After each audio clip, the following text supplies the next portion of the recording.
संस्कृत विशेषज्ञ Saraswati group of college के इस ऑनलाइन क्लास में आप सभी का स्वागत करते हैं। जैसा कि आप जान रहे हैं कि हम कुमार संभव महाकाव्य का अध्ययन कर रहे हैं और अध्ययन करते करते आज हम 37, 38 और 39 नंबर के श्लोक का अध्ययन करेंगे। आपको यह भी विदित हो चुका है सभी पूर्व वीडियो देखने के उपरांत कि यह प्रथम सर्ग महाकाव्य जो है वह उपजाति छंद में लिखा हुआ है। अब हम रोज की तरह सस्वर वाचन के कार्य को पहले पूरा करेंगे।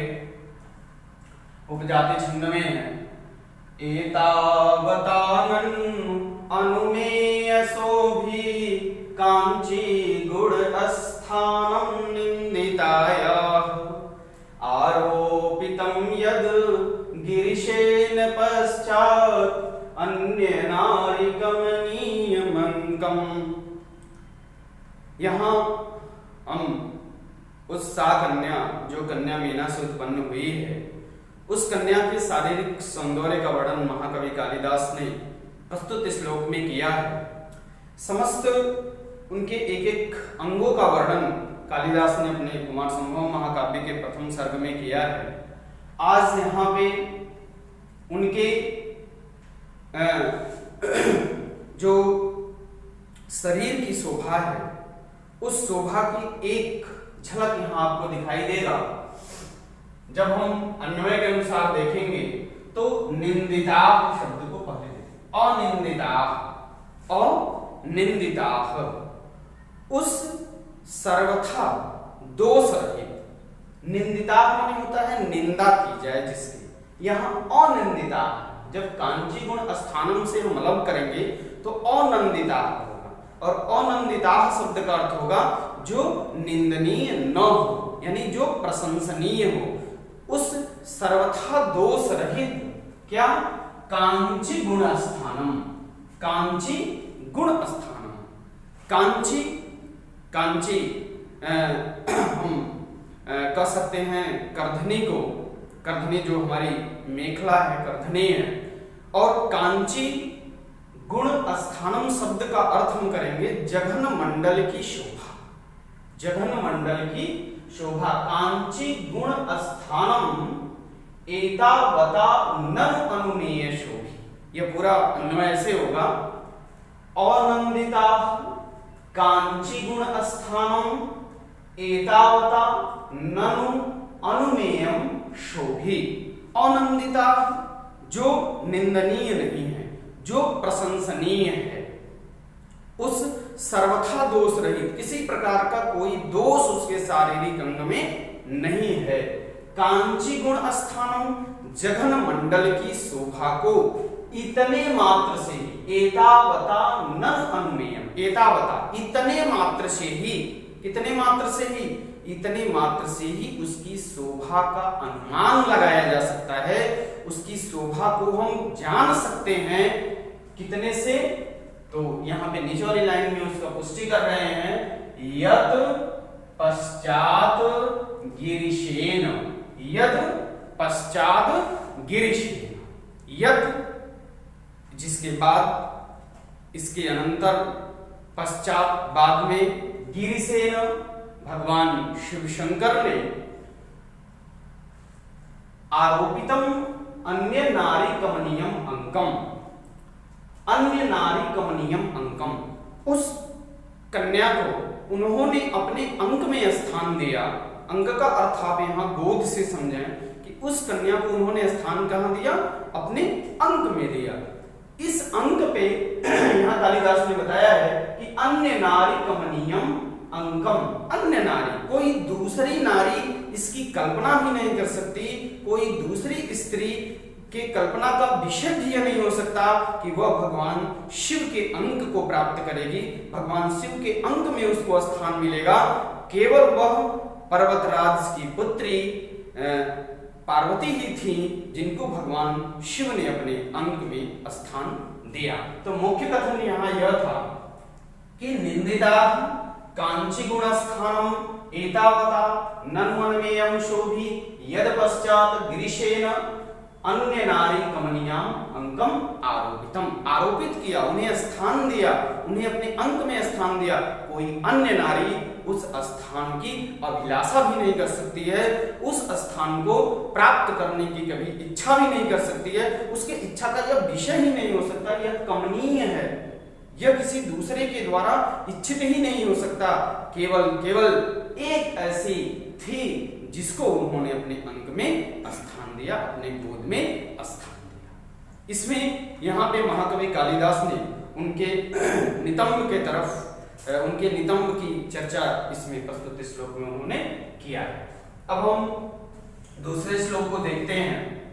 इसमें निवि के ऊपर जो रोमावली है, उस रोमावली का वर्णन कर रहे हैं। रोम अवली, रोमों की जो पंक्ति है उसका वर्णन महाकवि कालिदास कर रहे हैं। पहले सस्वर वाचन कर लेते हैं।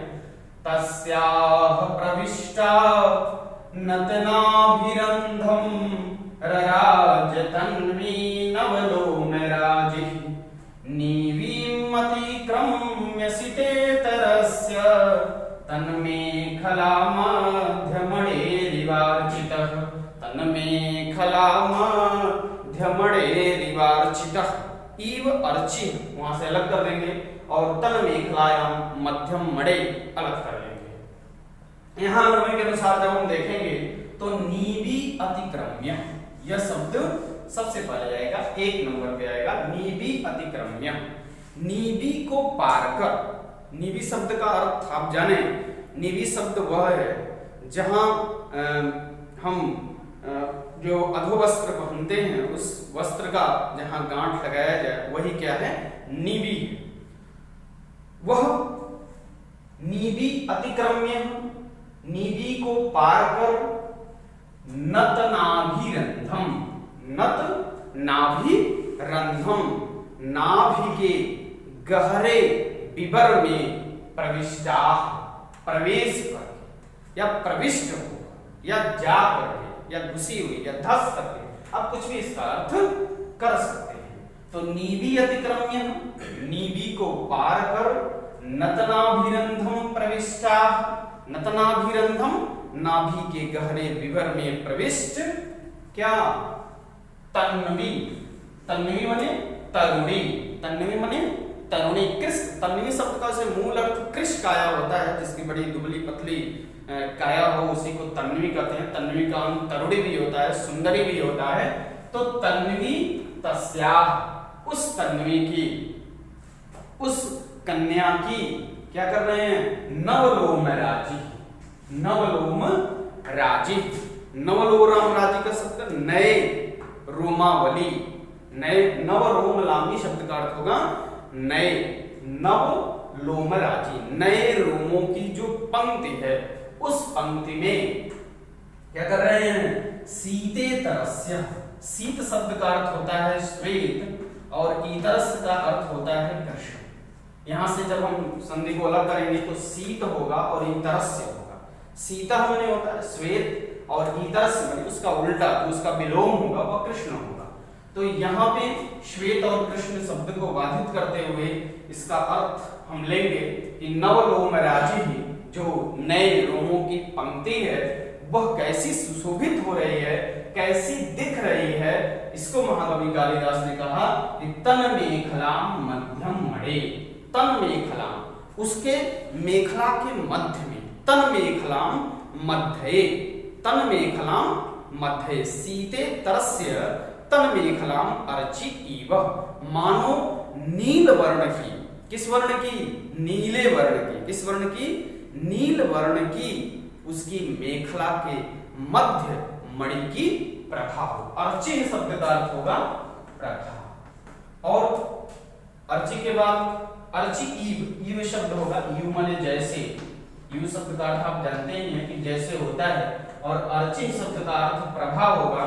तो सीते तरस्य तन मेखलायाम मध्यम मड़े अर्ची ईव, ऐसा अर्थ जब कर लेंगे तो इस अर्थ का होगा मानो नील वर्ण की उसकी जो मेखला है, मेखला, वह मेखला के मध्य मणि की प्रभा हो, ऐसी वह रोमावली का वर्णन कर रहे हैं। रोमावली शब्द का अर्थ आप एक और जान जाइए कि जो हमारे रोए, जो हमारे रोम है, इसको देहात में रोमा कहा जाता है, वही रोम बलि, रोम राजी।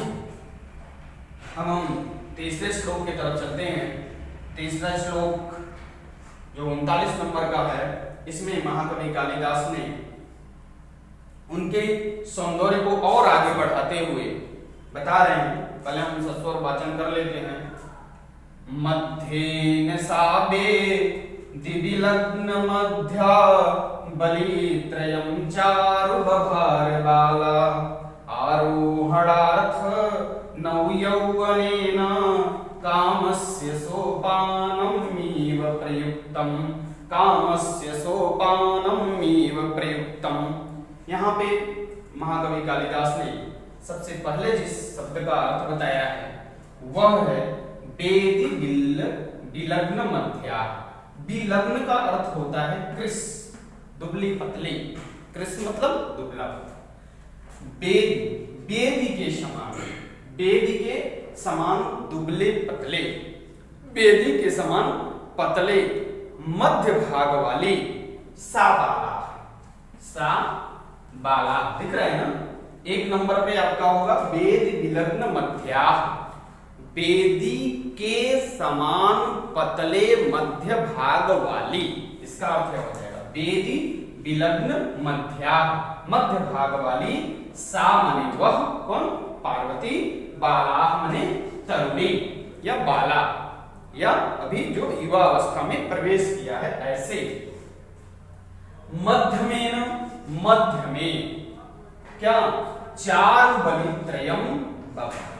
चारु मने सुंदर, बलित्रयम मने तीन बल्लियों को, चारु बलित्रयम सुंदर त्रिबली को। चारु शब्द का अर्थ सुंदर, बलित्रयम बलित्रय को यानी त्रिबली को क्या किया है? बभारा शब्द का अर्थ लास्ट में भी करेंगे। यहाँ बभारा का केवल हम तात्पर्य अर्थवृत्ति कर लेते हैं, तात्पर्य अर्थ लगा देते हैं कि उसको उन्होंने धारण किया। कैसे धारण किया? अब यहाँ वह उदाहरण दे रहे हैं, इसकी उत्प्रेक्षा कर रहे हैं। कामस्य आरोहणार्थ नौ यौवनेन प्रयुक्तम सोपानमिव बभार। कैसे प्रयुक्त कर रहे हैं? कामस्य, काम के जो देवता हैं, कामदेव। कौन? कामदेव। कामस्य माने काम का, तो यहाँ काम का अर्थ हम कामदेव से ले लेंगे। कामस्य आरोहणार्थ, आरोहण माने होता है चढ़ना, आरोहण के अर्थ में, चढ़ने के अर्थ में। मानो उन्होंने बलित्रय जो धारण किया है, जो बलित्रय धारण किया है, किसने? सा बाला, उस सुंदरी ने, उस तरुणी ने, उस कन्या ने। वह बलित्रय किस काम में आ रहा है? यह नीचे वाली लाइन में महाकवि कालिदास ने पुष्टि कराया है कि कामस्य मानो कामदेव के आरोहणार्थ, चढ़ने के लिए, आरोहण करने के लिए। क्या? नौ यौवनेन, नई युवावस्था में क्या? प्रयुक्तम, प्रयुक्त किया है। सोपानम, सोपान माने आप जानते हैं ना सीढ़ी, सोपानम माने सीढ़ी। इव माने जैसे, जैसे हम कहीं ऊंचे वस्तु पर चढ़ने के लिए सीढ़ी का प्रयोग करते हैं, वैसे ही कह रहे हैं कि नव यौवनेन, उस नई युवावस्था में प्रयुक्त कामदेव को चढ़ने के लिए मानो वह जो त्रिबली है उनके शरीर पे, वह क्या है? सोपान का काम कर रहे हैं। वह त्रिबली जो है उनके लिए सीढ़ी का काम कर रहे हैं। तो प्रस्तुत में उत्प्रेक्षा अलंकार स्पष्ट हो रहा है कि पहले वाली लाइन को दूसरी लाइन से उत्प्रेक्षा कर रहे हैं। यहाँ बभारा शब्द को आप ध्यान में रखेंगे। बभारा शब्द धारण करने के अर्थ में है। बाकी यदि आपको कहीं दिक्कत हो तो आप कमेंट बॉक्स में लिख सकते हैं, आप बता सकते हैं जो भी हमारी कमियां हैं, उस कमियों को आप दिखा सकते हैं, जिससे हम आगे आने वाले वीडियो में और अपना सुधार कर सकें। इसके बाद के जो श्लोक हैं वह आपको अगले वीडियो में प्राप्त होंगे। तब तक के लिए नमः संस्कृत।